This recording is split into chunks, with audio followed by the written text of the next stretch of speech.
Hi guys, it is me here, Amy Thonia, and you are welcome to another video. So today's video is a chit chat one. Okay, I'm going to be sharing with you guys in my marriage so far what I have learned. See, in marriage, I've come to understand that hey, my life, my health, my happiness is very important. So so for some people in marriage, it takes them a long time for them to be able to balance things well. I'm not saying that marriage is something that you can balance. Marriage is hard work, okay, but it all depends on how you go about it. So I'm going to use myself as an example. Okay, I and my husband, we knew ourselves for a very short time before we got into marriage.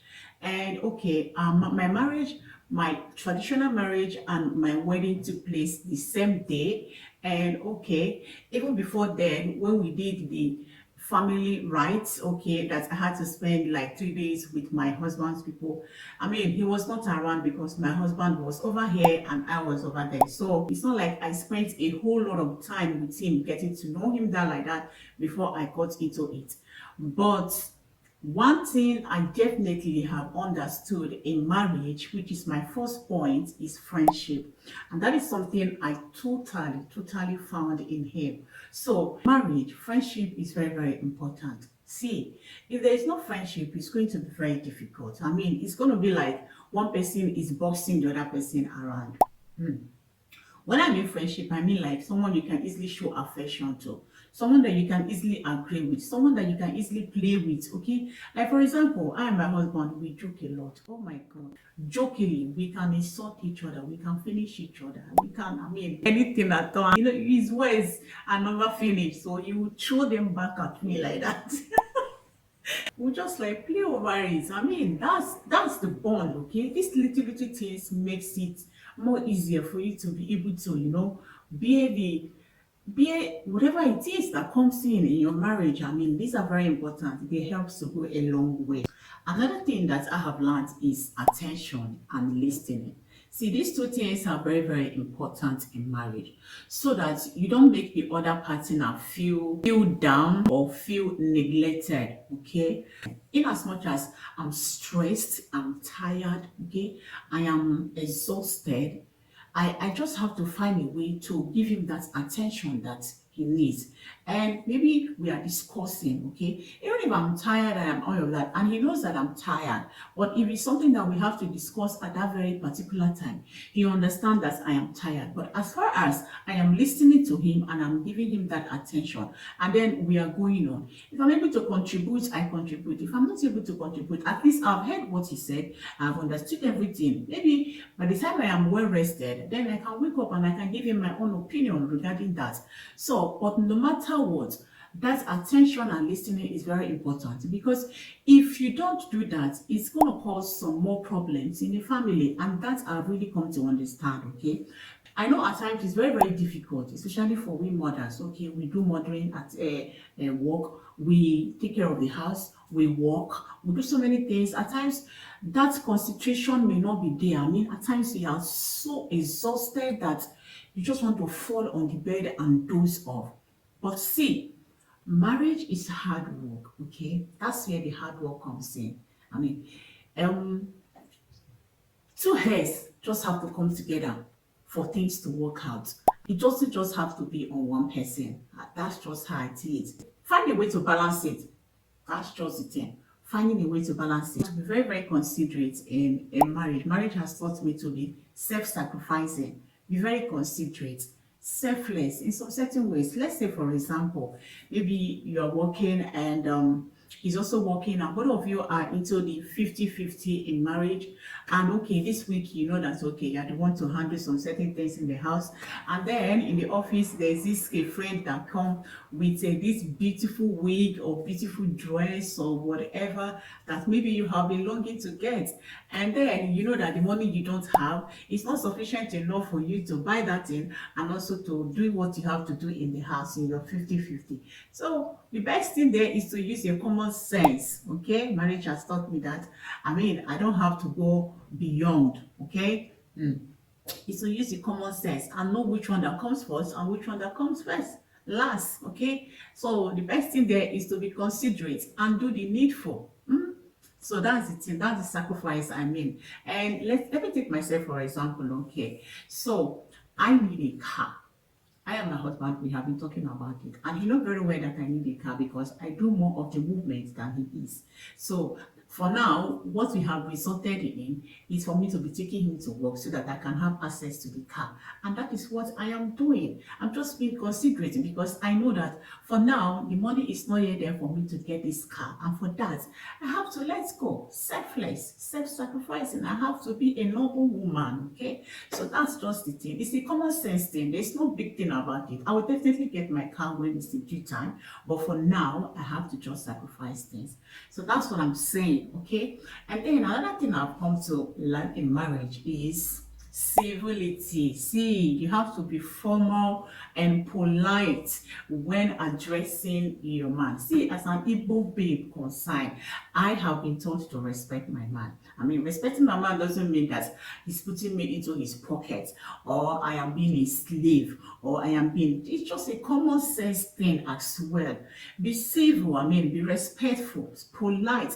In as much as I talked about friendship, okay, there is time for everything. There is time for you to play with your partners. There is time also for you to be serious. I mean, the way you talk, the way you are approaching, the way you are dressing matters a lot. I have learned this. I mean, this wasn't very difficult for me to know because I have learned this growing up. I saw it in my family. I saw it in the family I grew up from, and I just go with, see, I just go with it, and it has been wonderful. It has been going well.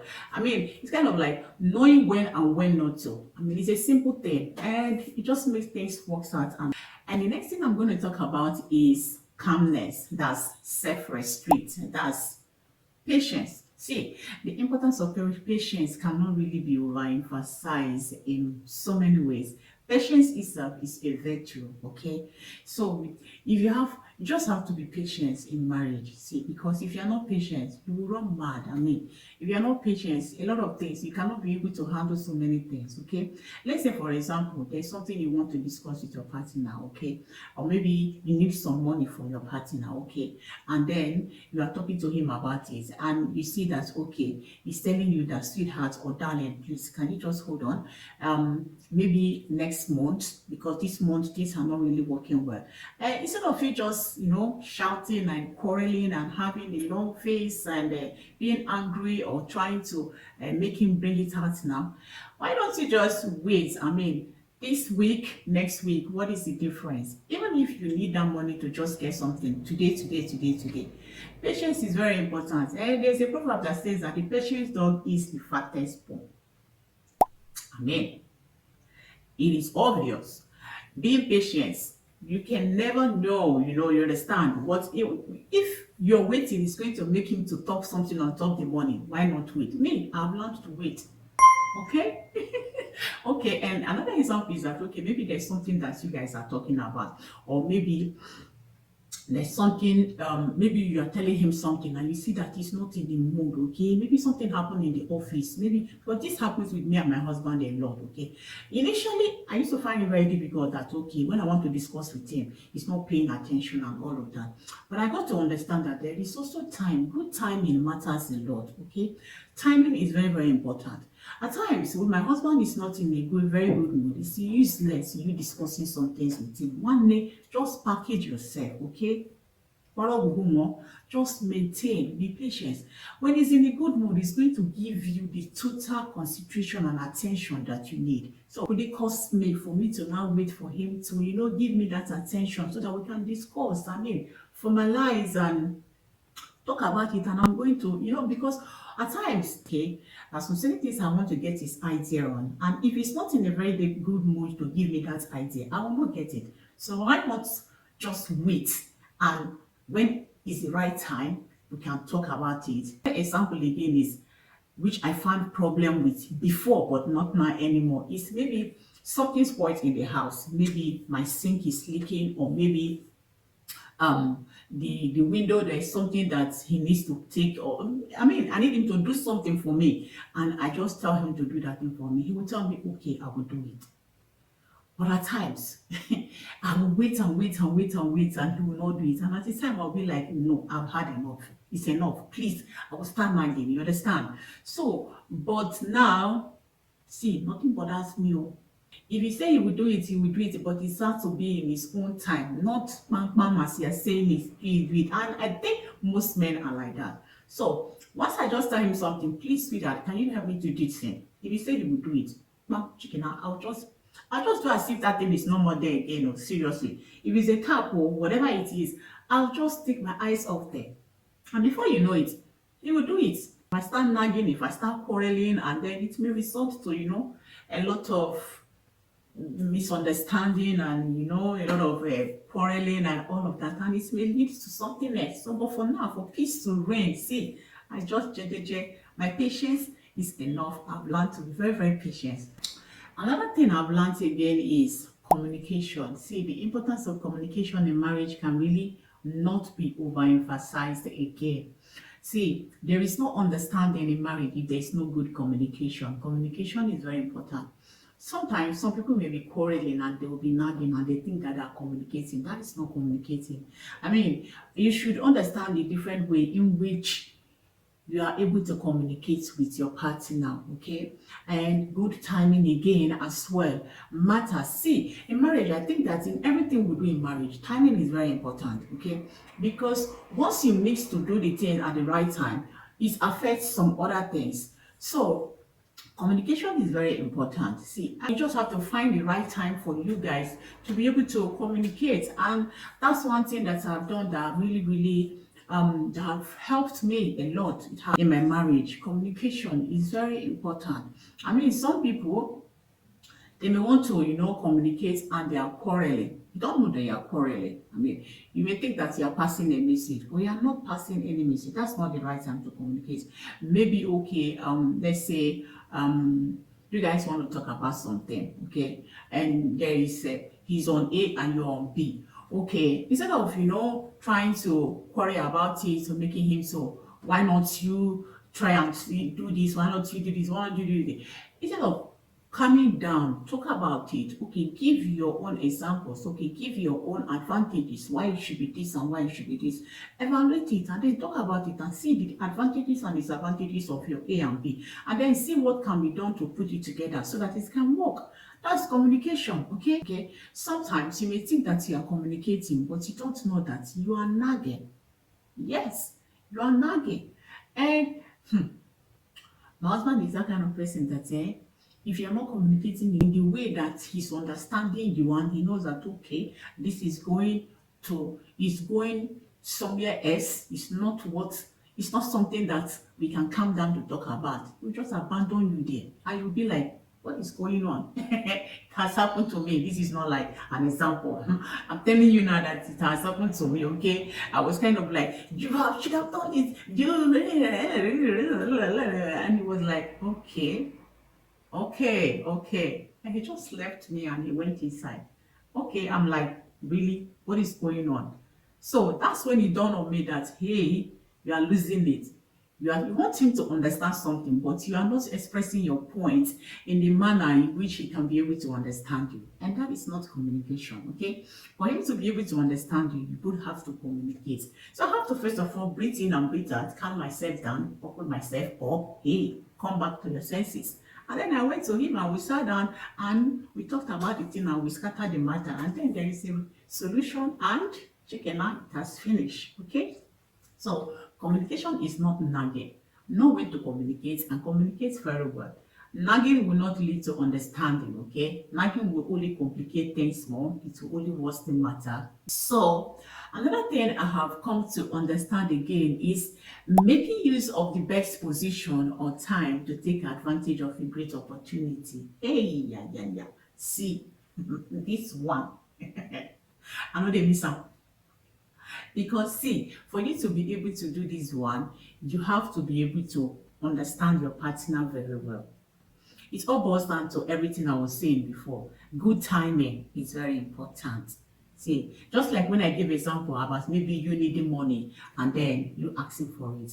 I use this a lot, and my husband also is beginning to understand it and is using it on me as well.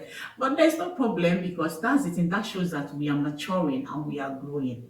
If I want to get something from my husband, I know when to ask for it. Asking the thing at the right time and at the right place, you know how is going to give you what you want. So if the thing is not available, what you are asking for is not available, there's going to be a promise, and that promise have to be assured. So guys, this another thing again I have also understood in my marriage is planning. Planning is very important in marriage, okay? Budgeting, arranging, blueprinting things, okay? Foresighting things, okay, is very important. See, marriage is not a joke. Marriage is not a plaything. And that is why both have to just come together and plan, discuss things, talk about things. You understand? Map out plans, map them out, budget towards them. Let's say, for example, okay, um discussing on like how much you guys are going to be spending as a family in a week, in a month, how much the husband is going to be giving to you, okay, monthly. I mean, like allowances, your payments, maybe if you are the type that send money home to your parents, discussing how much you guys are going to be doing based on what is coming into the family, okay, talking about things really goes a long way. And when you talk about them, then plan comes in. That is why that partnership should be there as well, okay. Planning is very important, okay. So if we are going to be spending so and so for the family every month, this is what we are going to map out. This is the budget. This is what we are working on. This is this and this is that, okay. So that's just the thing, okay. And in as much as planning and budgeting is also important, that is why I also talk about being selfless.